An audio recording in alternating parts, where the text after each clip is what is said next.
I'd like to welcome everybody to this webinar of the American Nuclear Society's Risk-Informed, Performance-Based Principles and Policy Committee, RP3C we call it. My name is Prasad Kadambi and I'm chair of RP3C. The purpose of RP3C is to help modernize ANS standards. Modernization has come to mean that risk-informed and performance-based methods are employed to overcome the difficulties that we all know about with purely deterministic and prescriptive methods. We've been calling these methods RIPB approaches. The Nuclear Energy Innovation and Modernization Act has specifically called out RIPB approaches in relation to advanced reactors. There is a lot of guidance available on RIPB approaches, but most people have not had reason to become familiar with such guidance because the conventional approaches still dominate most things that we do, including standards development. RP3C initiated these community of practice webinars on RIPB to enable practitioners to share their knowledge and experience. Today we'll be hearing from Tom Roberts, who's associated with the ASME standards developing organization, which is a sister standards developing organization to ANS. And ASME and ANS have joined together in the past for the creation of a consensus committee called the Joint Committee on Nuclear Risk Management. And so we have worked together in the past, and I look forward to hearing about a project that I see, which Tom Roberts heads, the Section 11 Division 2, which has a lot of common principles associated with our RP3C committee. So Tom, I'd like to hand over the session to you. Go ahead, please. Thank you, Prasad. Thank you, Patricia. What I'm going to be talking about today covers sort of a paradigm shift from what has historically been utilized in the light water reactor fleet for purposes of in-service inspections. And it is a somewhat radical paradigm shift because unlike the historic Division 1 of Section 11, it is a process. It's not what I affectionately call plug and play. So we're going to be talking about Division 2, how it translates into the activities that ANS does, and kind of give a brief background as to its genesis and where it needs to go in the future. All right, so again, my name is Tom Roberts. I'm currently independently employed with my own company, but over the last 45 years, I have spent virtually my entire career in the nuclear industry. Currently the co-vice chair of the Section 11 Standards Committee overall, which embraces both Division 1 and Division 2. But also the chair of Section 11 Division 2, which is affectionately called RIM. That's how I will discuss it today. Its official title is Reliability and Integrity Management. I'm going to outline the process of RIM because, again, it's a process. It's not, here's what to inspect, how to inspect, when to inspect. It's a process by which the designer of some advanced reactor is given the opportunity to develop the program that makes sense for their particular design. That'll hopefully become a little bit more apparent as to why this approach has been utilized. The RIM process is not only relevant to a facility once it goes operational, but it is imperative that the advanced reactor designers consider its use in the design development, and you'll see why in a few moments. So RIM, although it officially starts from a jurisdictional perspective at the time that a system structure or component goes into operation, it is imperative that it really be conceptualized and integrated into the design of any advanced reactor. It uses a term called MANDI. That's simply an acronym. We'll give you some examples of what that is. But the acronym simply stands for monitoring and NDE. In the Section 11 Division 1 world, the only thing that was ever done historically was to look at primarily welds with some form of non-destructive examination. RIM goes far beyond that concept. So we're going to talk about that. So what is it? Again, by official title, it is Reliability Integrity Management. As I've already mentioned, it is imperative that all the advanced reactor designers, and that's a plethora of designs, as I'm sure most of you realize. It includes small modular reactors, which is really a thermoelectric output, not a technology, down to and including things like microreactors. We're going to talk a little bit about how the risk-informed portions of the RIM process need to be integrated into the RIM program, as well as the performance-based aspects of RIM that need to be integrated. And we'll cover that. By the way, these slides will be available, and there are links to various websites. Some of you may be familiar with them, but if not, I would encourage you to go out and reach out to them for some further background. Giving a little bit of a historical perspective, just to draw the contrast between what is Division 2 of Section 11 today. Section 11 essentially was an in-service standard. It's not the only one that exists internationally. There were other in-service standards, such as the German KTA. But they are not really well suited for many, if not most, of the advanced reactors currently in design development. It grew up primarily being focused upon light water technology, and more specifically, boiling water reactors and pressurized water reactors. Division 1 tends to be a weld-centric focus. The premise was that the welds of various light water reactor systems, regardless whether it was class 1, 2, or 3, were the suspect areas for potential deterioration and degradation. And obviously, from a safety case standpoint, if there was a failure in any of those systems, it essentially required consideration of large break inventory losses, locus, small break locus, so forth. So that's where the focus of Division 1 was historically. About 12 years ago, what is today RIM started into development. It has literally been a 12-year evolution. And it was recognized that there were, even back then, a large number of different technologies that were likely to come to the forefront.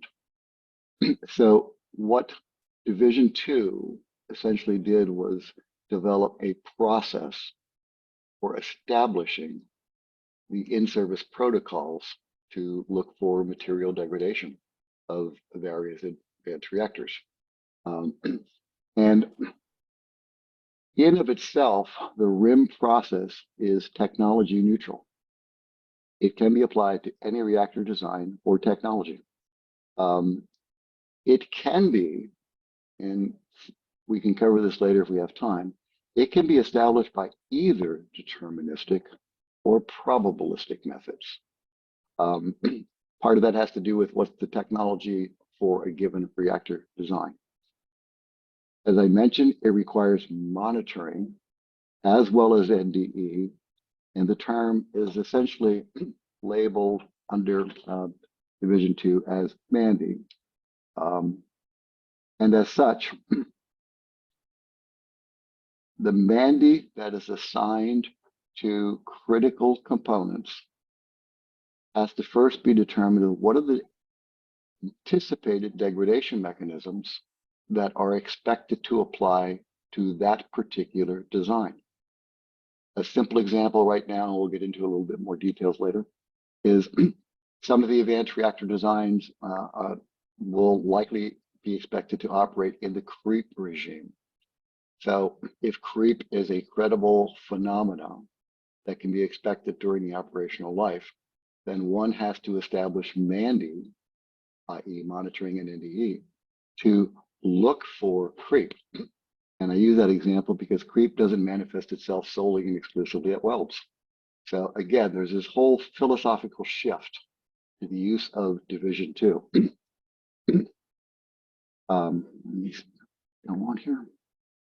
So I'm going to go through the essentially 7 steps, but I'm going to point out in each of these 7 steps, there is an overlap. Think of it like a Venn diagram. Some portions need to be considered during the design development phase. Other portions are exclusively, they need to be considered during the design development phase and will, by necessity, be necessary during the operational phase. The other remaining steps are purely operational phase. Hopefully, it'll become a little bit clearer. But conceptually, there's 7 steps to the RIM process. It's basically, what are the system structures and components that are deemed risk significant? Division 2 does not have any classification scheme as does, say, Section 11, Division 1. Division 1 was basically, if it was safety related, it was Class 1, Class 2, Class 3. It was bounded and required to be under the scope of the in-service inspection program. RIM, in contrast, looks at what are risk significant components that need to be maintained reliably over their life. That is basically inputs that are derived from licensing and safety requirements, plant level PRA, and the contributions of risk of a particular SSC to the overall operation of the facility. This first step applies both in the design as well as during operations, because as a plant goes operational and more experience is gained, revisions and updates and continuously living program adjustments to the RIM program may need to be made. So that's why it covers both design and operations.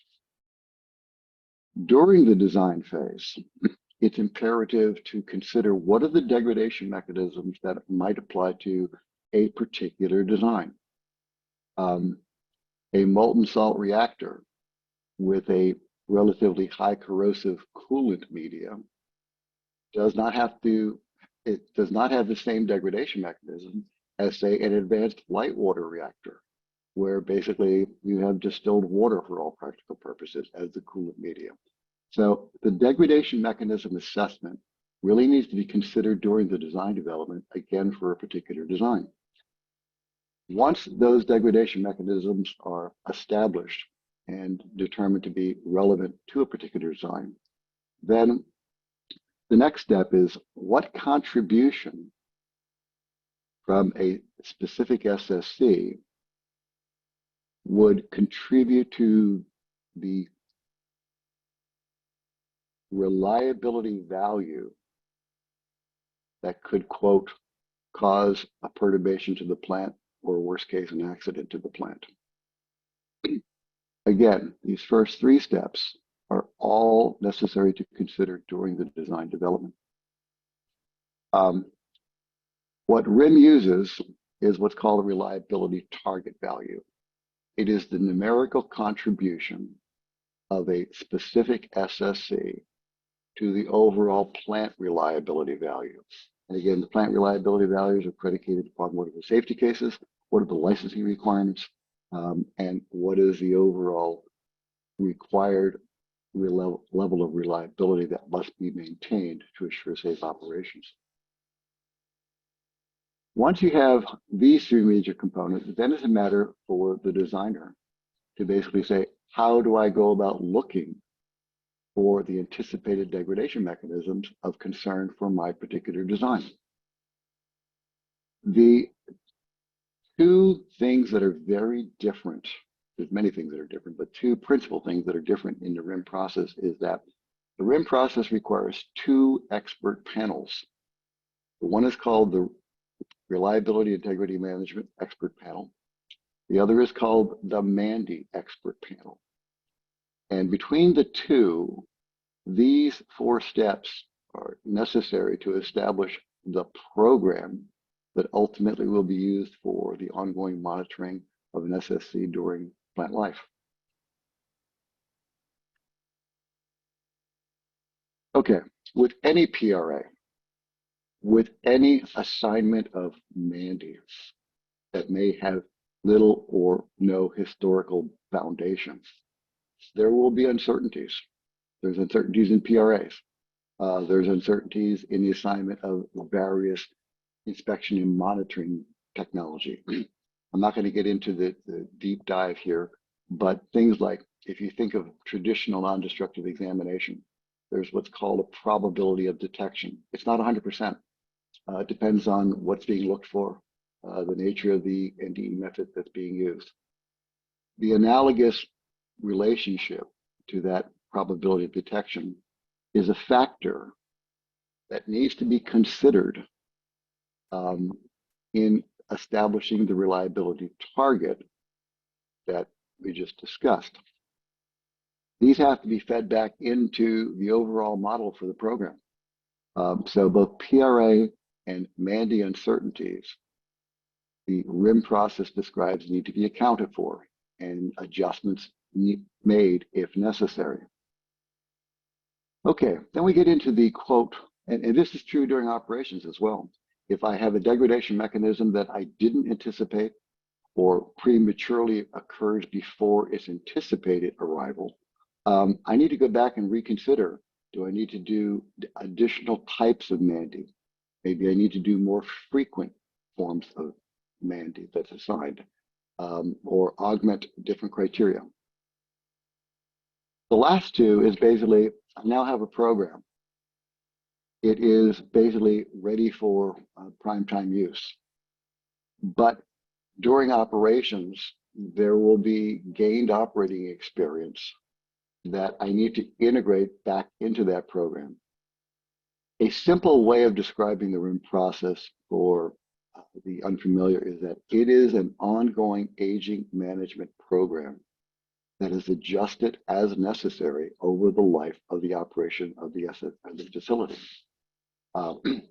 And as such, because there is the ongoing utilization of OE, operating experience, the program may need to be updated. In fact, it must be updated by the process. But from a practical standpoint, it needs to be updated just to make sure that the assigned reliability target values for some given SSC are essentially maintained. Okay, so we've kind of covered the process. I'm going to go through a couple of different things. We've covered a little bit already, at least conceptually.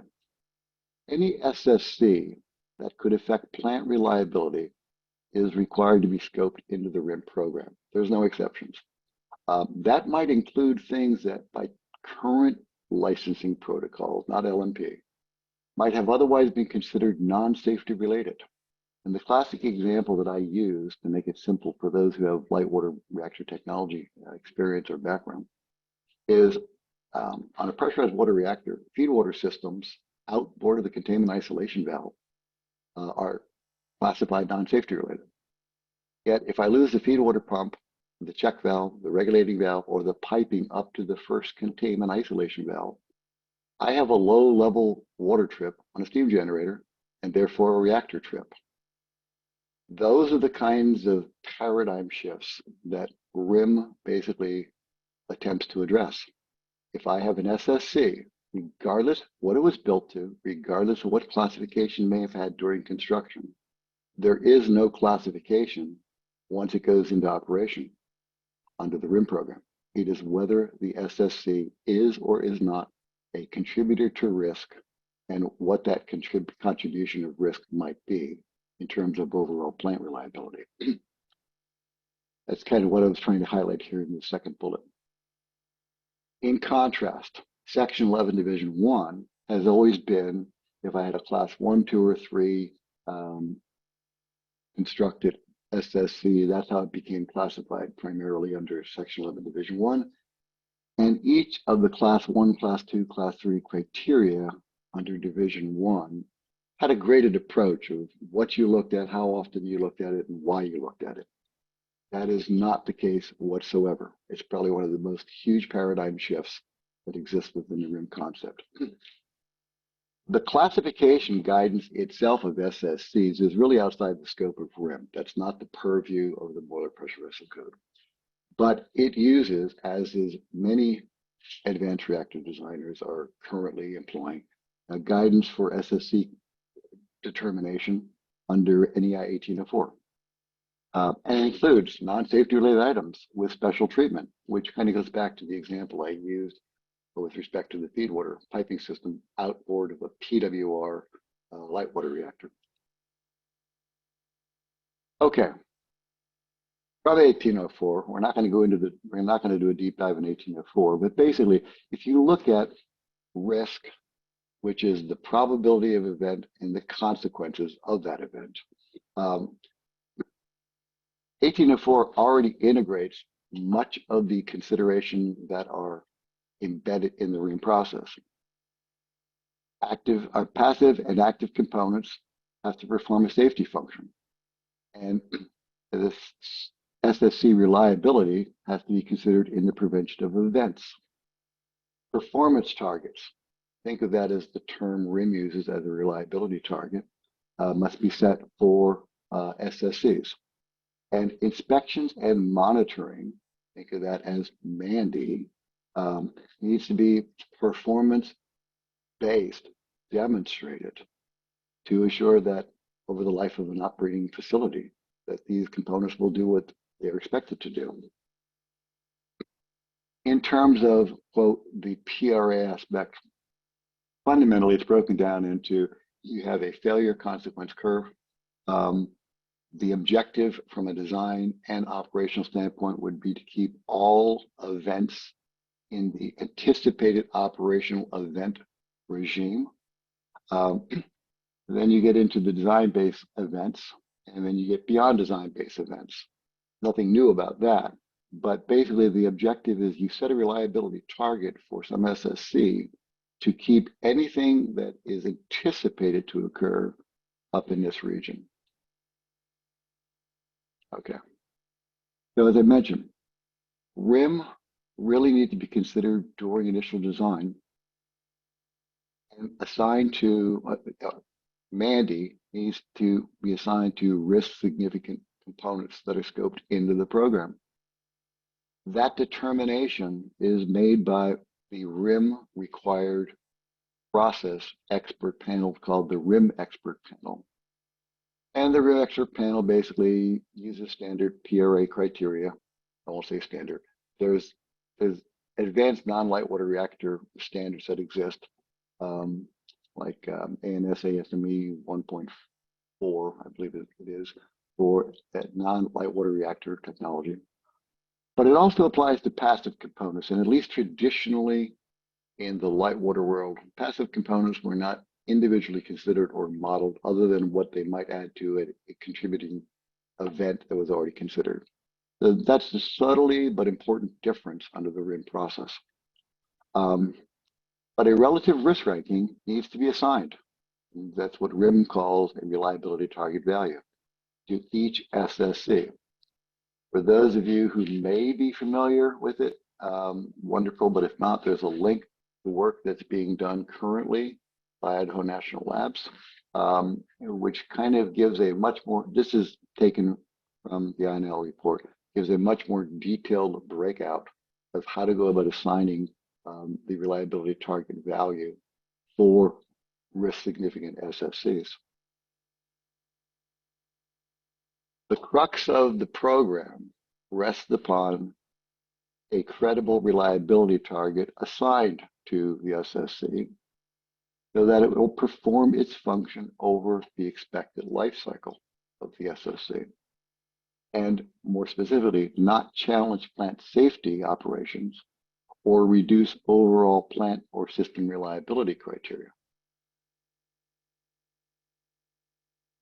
I mentioned that there is a second part, a little bit of clarification as to what you're looking at here. While the RIM process in of itself is technology neutral, the published RIM document has a series of appendices that are technology specific. Right now, there are 2. There are 3 more that'll be out by the 2025 publication. Those tables or the appendices are, again, technology specific. The reason they are technology specific is because, as I mentioned, the degradation mechanisms that might apply to different technologies are vastly different. There is some overlap, but not as much as you might think. The light water advanced reactor designer doesn't need to worry about creep. The high temperature gas cooled reactor does need to worry about creep. The high temperature gas cooled reactor doesn't need to necessarily worry about a corrosive environment from a molten salt as a coolant. So there are appendices within the RIM document that are very technology focused and specific, but those would be used by a particular technology in their consideration and development of a RIM program to begin with, as well as doing operational. I mentioned that you need to do a damage mechanism assessment, and that this second expert panel, called the Mandy expert panel, when looking at these potential degradation mechanisms, needs to assign the methodology for, quote, actively looking for the onset of potential degradation mechanisms. That's the focus of this panel. The first panel, which is the RIM expert panel, is a little bit more front end in terms of PRA, determination of safety cases, what SSCs need to go into the program, et cetera. The second is a little bit more focused of an expert panel, which is these are the people who have a great deal of inspection, monitoring, NDE experience to be able to assign intelligently the technology that'll be used for a particular design. One of the things that is dramatically different about RIM is that any form of assigned Mandy needs to be performance demonstrated. I mentioned earlier, if you have any familiarity with, say, Section 11, Division 1, where ultrasonics is used very, very frequently for critical component examinations of welds, there's a performance demonstration protocol. It's been in place for decades. There's a reason why it's been in place for decades. But with the entering into new landscapes of technologies, many of those traditional non-destructive examination techniques simply won't work, or they will not be meaningful. And even if they are meaningful, the reliability of them to detect the onset of certain degradation mechanisms may not be numerically calculatable or with a high confidence. The example I'm going to give you here, which is a pretty dramatic one, but it's a real one, is in the case of CO2 coolant. Now, I don't know of any designs currently planning on using CO2 as a coolant, but it is historically been used for high temperature gas cooled reactors. And CO2, basically, when there is certain environmental conditions present, can literally wind up in corroding the pipe wall away, okay, or a vessel wall away. Things like looking for weld examinations on this type of scenario would be pointless, right? Because it's not going to manifest itself at a weld. It will occur wherever the phenomena has the impact of the greatest susceptible locations. And I use this as a kind of an illustrative point so that people understand that Mandy is an open book of possibilities. It's up to the designer to decide what is appropriate for their design and their degradation mechanism. But the Mandy expert panel has to demonstrate that whatever they choose for a degradation mechanism on some risk significant component will reliably detect the onset of that condition before it becomes a challenge to plant safety. Again, not to restate, but RIM is not focused on weld examinations. There may be certain welds that may be critical in some particular design, and that if that's deemed appropriate by the Mandy expert panel, then so be it. But there are more degradation mechanisms that are not weld isolated. And as such, it is up to the Mandy expert panel to performance demonstrate that those selected methods will be reliable in detecting the onset of the degradation mechanism. Okay, so I've kind of covered this, but because degradation mechanisms are not limited to weld, the Mandy needs to be accounted for in the design of an AR simply to be even able to employ the RIM process. Based upon the previous example that I put up in the slide, corrosion is a phenomenon that would occur, quote, anywhere there's contact with materials that are susceptible to the corrosion-induced phenomena from the CO2.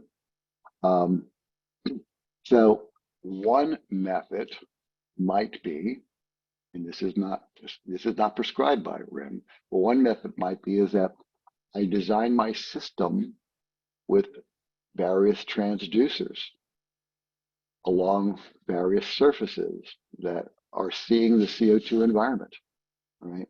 And I'm looking for wall thinning and deterioration, right?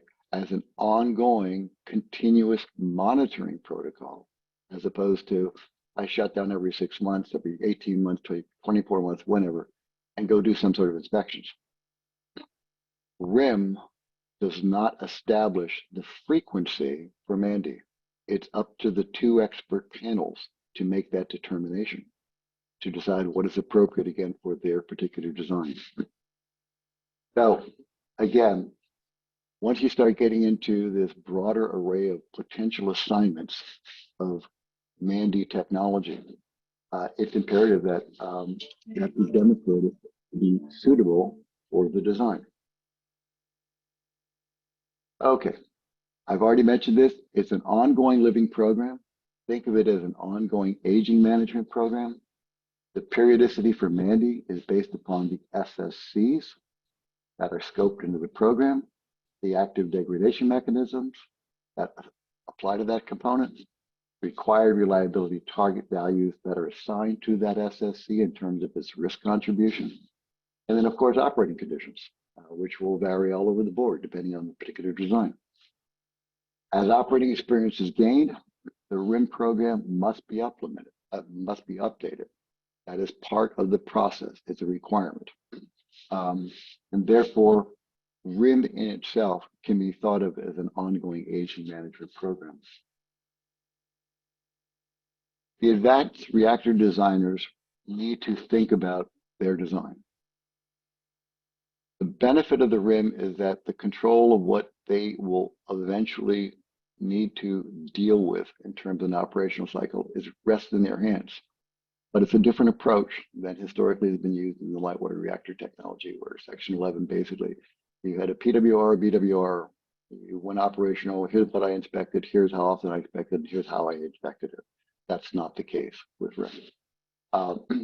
So again, kind of recapping, the designers need to consider degradation mechanism. They need to establish the reliability target for values. They need to demonstrate for performance demonstration purposes, but ongoing assurance of reliability that the Mandy selected is suitable for the SSCs within the program. And right now, as a kind of a plug for Division 2 committees are working to revise and update a whole series of other criteria that has become apparent that the committee needs to address I'll give you one specific example. One of the appendices that is about to be issued, I'm not sure whether it's going to be a code case or whether it'll wait till 2025, is some of the advanced reactors are considering the use of graphite as a moderator. Not uncommon. Graphite has its own unique considerations for monitoring purposes. So that is an ongoing major effort within the overall risk committee. Probably have gotten the idea. The advanced reactor community is this whole plethora of designs and technologies. They are being designed for different purposes, not necessarily just for power production, but also for medical isotope production and desalination, process heat applications, etc. So RIM embraces and can be used for any and or all of those applications. And there's no exceptions to its applicability. What is unique about RIM, however, is that the designer, as well as the eventual operator, needs to kind of think in a different approach and paradigm shift than what has historically been utilized for the light water reactor fleet. As I mentioned, it can be applied to any reactor design. It provides targeted mandate for any unique design. It's a living program, and it doesn't matter what the application of a particular reactor facility might be utilized for. Its intent is to simply assure long-term safety and reliability throughout the service life of the component. And the process itself can be accommodating to any and or all of those particular technologies. If anybody has an interest, I see one name that I saw at the login who has started to express an interest in, quote, participation in the RIM committee. We welcome any and or all. We certainly have a cross interest between ANS and certainly the Division 2 of Section 11. And as the chair of Division 2, I would certainly welcome anyone who has an interest to join us. We're always looking for volunteer help, and especially with expertise in specialty areas. My contact information is there, but it'll be available, I guess, in the PDFs that Patricia will provide. With that, are there any questions? Thank you very much, Tom. We have had some questions posed into the chat. Pat, can we just begin with the first one and go through them one by one, please? So the first one is from Derek Bass, and he asks, is it possible to screen out negligible creep from a degradation mechanism for MANDI by design? That being coolant boundary is not exposed to creep temperatures except during extreme events not expected during the life of the plant, or perhaps twice in life. The simple answer is yes. All right. But I didn't go into these. This was let me back up. What I just presented was a very high level basis of RIM. All the bases of what is selected, what is screened into the program, screened out of the program, the selection of MANDI, the non-selection of MANDI, needs to be documented, right? And I would expect fully that a regulator, and I'm confident that at least the US regulator, is going to be looking at those technical bases of why a particular design has chosen not to address MANDI, say, for a creep regime reactor. And if there's a technically sound rationale for that, then it's really incumbent upon the designer to basically say, here's my reason why, here's the technical foundation for it, provide it to the regulator, because at least that's how it'll work here in the US. And if the regulator is in agreement, you're done. Does that answer the question? I think for now we'll take it as answered, because we have other questions also, Tom. Okay, thank you.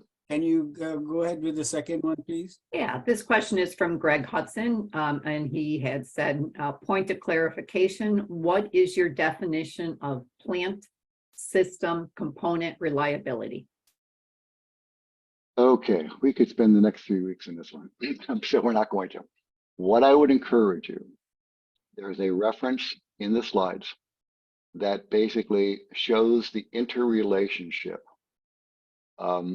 between all of these. It is the work being done currently by ANL in the application of RIM. At a high level, plant reliability is that you meet all your safety cases for the particular design. As you drill down, you may have contributing events that, quote, might occur from the failure of an active component. As you drill down further, you might have a failure of a passive component, which is where RIM really comes into, that could lead to or contribute to an initiating event. That's an integration of numerical considerations that roll up to the overall plant reliability. But beyond that simple answer, and like I said, we could spend a week on that topic alone, I would encourage you, go read the referenced report. It is I don't have the screen in front of me, but the INL report where the frequency consequence charts are shown.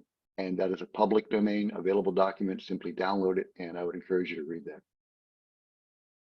We'll go on then to the question by Marty Stutzky. And the question is, does RIM use absolute risk significance or relative risk significance, such as Fussell-Vesely raw importance measures?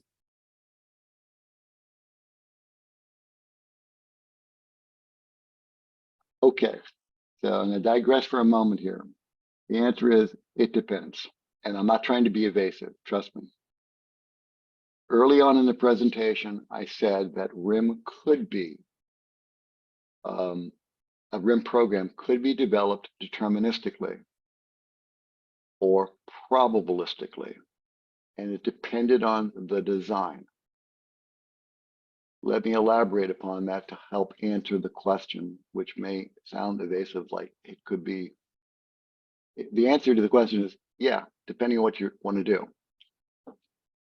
If I have an advanced light water reactor design, like some of the designs that are out there, and I'm not going to mention any names, I'm sure some of you are familiar, but there are advanced light water reactor designs, modular reactors. It kind of looks, smells, tastes like a PWR or a BWR, depending on who the company is advancing them. Those designs have decades of operating experience in terms of degradation mechanisms. The examination methods that are currently advocated for Section 11 Division 1 for light water reactors are quite appropriate. You don't need to reinvent the wheel. You don't need to go through a 5-level PRA standard or analysis to arrive at what the RIM program should look like. Now, there may be some exceptions, and there would be, and we could spend some time on that topic as well. But if I contrast that with a molten salt reactor, right, where I have molten fuel as opposed to molten cooled, I have very little, if any, operating experience. And the use of my PRA, the use of Fussell-Vesely importance is going to become dramatically critical, where I have zero basis to develop a technical foundation for the establishment of the RIM program. RIM is not prescriptive.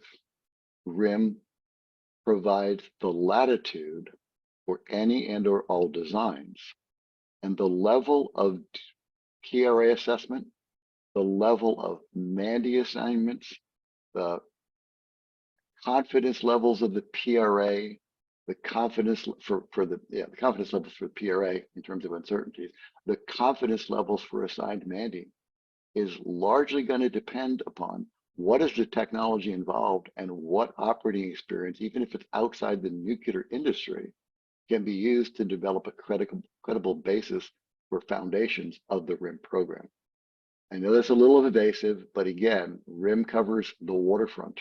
It's intentionally designed that way. It neither prescribes nor dictates the right approach. It simply establishes an approach, and the rest is incumbent upon the designer to essentially develop for themselves. That's good.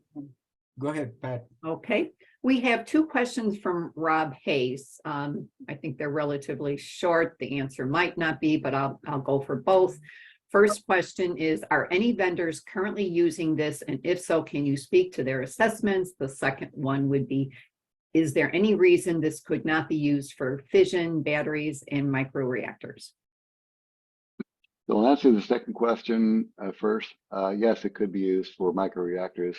One of the changes in the 2025 publication, which will be out this July, is that when RIM was first developed, we were kind of short-sighted. We basically limited it to reactors for power generation. With the advent of the 2025 publication, you will see a step change in RIM, which is it applies to any reactor, any nuclear facility, okay, which includes microreactors, the fission batteries, SMRs, et cetera, because a reactor is a reactor is a reactor, regardless of what it's being used for. And the consequence of safe, reliable operation of that reactor is kind of transcends irrespective of what it's being used for. So yes, it can be used for that. You'll see that literally in the 2025 publication with a change in the scope of what RIM applies to. Going back to the first question, are there any vendors currently using this? The answer is yes. I don't know if I'm at liberty to say who specifically, but I can tell you who is actively participants on the RIM committees, and therefore I will draw an assumption that they have a vested interest in using RIM. First, we have TerraPower. Second, we have Fleeb. Third, we have X Energy. Fourth, we had, and I suspect returning soon, NewScale, even though they're much further along in their licensing and design and construct. What else do we have? The TerraPower, X Energy. USNC, Ultrasafe Nuclear Corporation. All of them are active participants in the RIM committee. I can't envision that any of those companies would be sending their people to voluntarily spend 4 weeks a year to just figure out what's going on.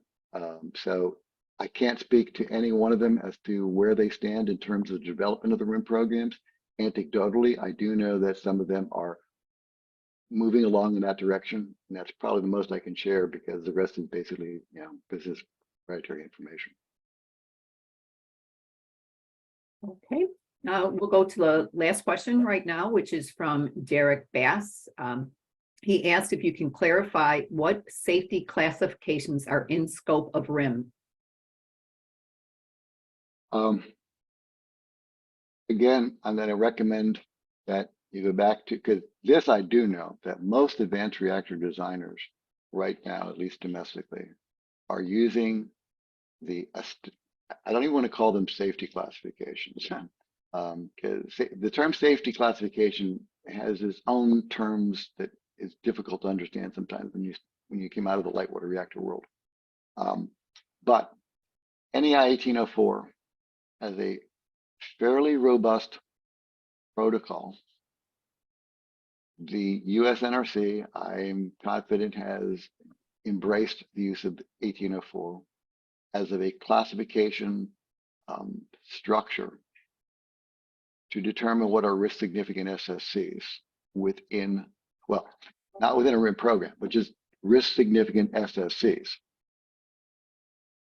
That's the part that I said really is outside the scope of RIM. But from an industry perspective, 1804, I am confident is being used by many advanced reactor designers for establishing what are the risk significant components that they need to give due consideration to. Because again, keep in mind, RIM doesn't apply to everything. It doesn't apply to electrical components. It doesn't apply to controls, et cetera, et cetera. So the NEI 1804 is much broader in context. But those passive components that are historically pressure retaining, if you will, and or supports structures that would be scoped into the program under the 1804 protocol would be the candidates that would go into the SSE candidates that would go into the RIM program. We've got another question from Greg Hudson. he said that you said RIM can be applied to any nuclear facility, yet the quoted examples are power reactors. Can RIM be applied to any nuclear power facility or any nuclear facility? Yes.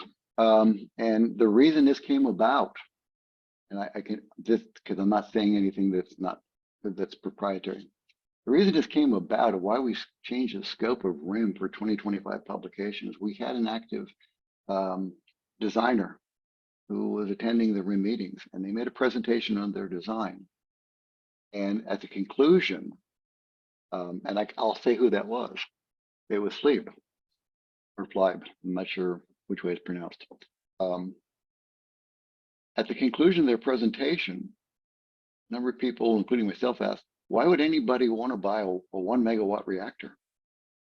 And it became apparent at that moment in time, based upon their response, they said, we may eventually do power reactors, but our principal objective with our design is for medical isotope production.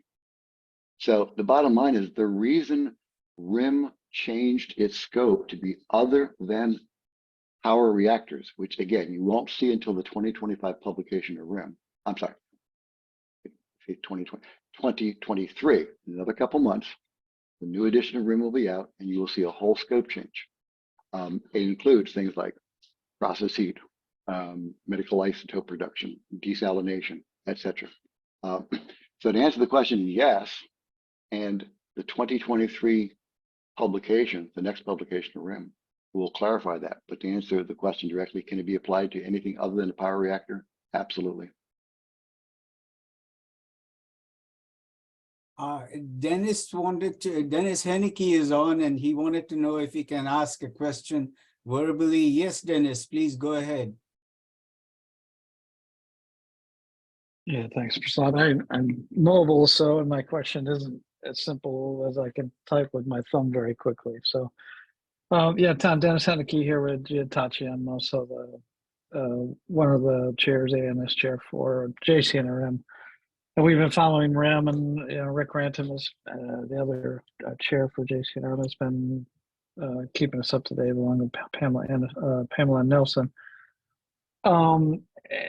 The appendix of your standard discusses setting the reliability goals based on using the PSA, and the INL document you referred to talks about doing that, but there isn't really any way to establish it. There isn't. There are a couple of approaches that people have talked about, but there doesn't seem to be this. The standard, of course, is silent on that, and I know it's more of a process. It's not really saying, "Hey, use your PRA results, and then you can add some margin, or you can double the number, or set your goal based on keeping the average below the risk estimate, or something of that sort." So, do you know of anybody who has established a process that underlies this that helps us develop a technical approach to apply RIM and the reliability goals for RIM? Okay, so again, it's going to sound like an evasive answer. It's not meant to be.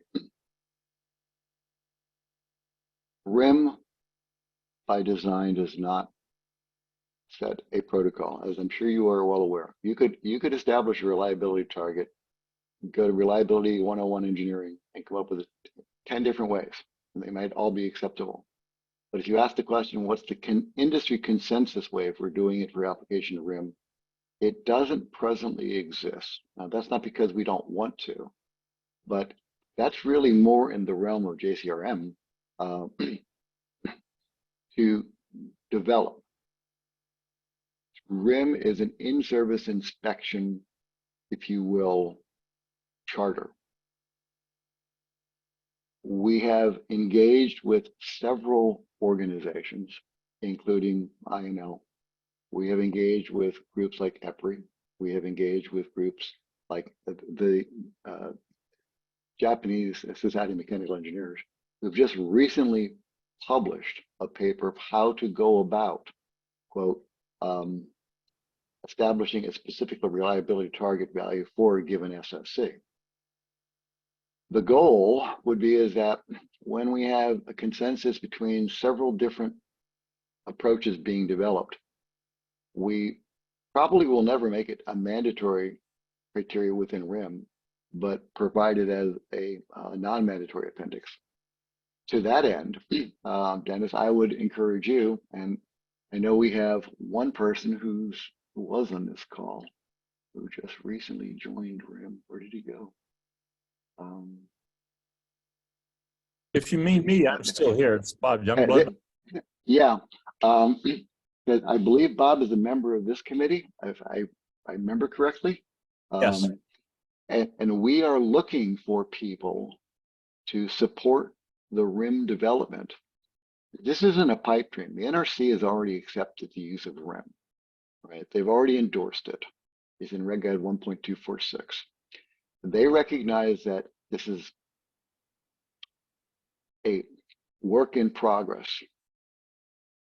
It would be ideal if there was a standardized approach for any advanced reactor designer to latch onto. Right now, there's about 4 or 5 different approaches, and therein lies the disparity. The goal is to basically, not the boiler pressure vessel code, but perhaps within the ASME arena or the ANS arena to codify what is the standardized approach for establishing a reliability target. I mean, I have a little bit of reliability engineering background. I said, I know how to come up with a number, but whether that will be deemed acceptable in the context of relevant safety cases for a particular design, that's a whole different animal. And that's where things get a little gray. What I can say with confidence, not just leave this session on a discouraging note, is there are a lot of people and groups that are focused specifically on that particular topic in trying to come together with a industry consensus approach that can be utilized by any and or all advanced reactor designers. And I'm going to give an example where the complexity comes in. And this is not really in the passive pressure retaining arena. But it starts off with safety cases. If I have a reactor design that, unlike a light water reactor, I don't need emergency power for shutdown, right? You know, one of the safety cases for a typical PWR or BWR is I have diesel generators, so I have backup so I can run pumps where I can do safety injection, things like that. If I have a reactor design that basically operates at atmospheric conditions, it self shuts down, that whole safety case argument's out the window. So then now you start with a different set of questions. So what are my safety cases? And therefore, for the safety cases, what's the reliability target that I need to establish? This transcends well beyond RIM per se, but we are actively pursuing that. We are actively engaging, and we actively encourage anybody with a strong licensing, safety analysis, and PRA background to join, or maybe not directly RIM, but at least contribute to, so that we can come up with an industry-wide consensus, because RIM's not being considered just in the US, it's being considered internationally as well. And that's the best answer I can give you. I know it sounds evasive. It's not meant to be. It's just the reality of the situation. Tom, thank you very much. We have just a last question, I think. Rob Hayes, but perhaps you've already answered it. If you would just give a short response, try to keep these sessions to 1 hour. We are pretty close to it. Pat, you just want to read Rob Hayes' question, Sure. please? Yeah, Rob is questioning whether NRC has been participating in your writing committee, and if not, what, if any, feedback have they given? The NRC has been actively participating in the development of RIM since its inception. Right now, we have one participant who is on several of the various RIM committees. That is Margaret Audrain, otherwise known as Meg Audrain. And they have been extremely supportive through the entire development of the RIM process. Okay, thank you very much, Tom. And I intend to take you up on your offer of, anybody from ANS to work with you on, some aspects of the RIM program. We'll be in touch about that in future. But again, thanks again to everybody for participating in this community of practice session. And Pat, with that, I think we can close the session, right? Yes, thank you all and have a great weekend. Thank you. Thank you, everyone.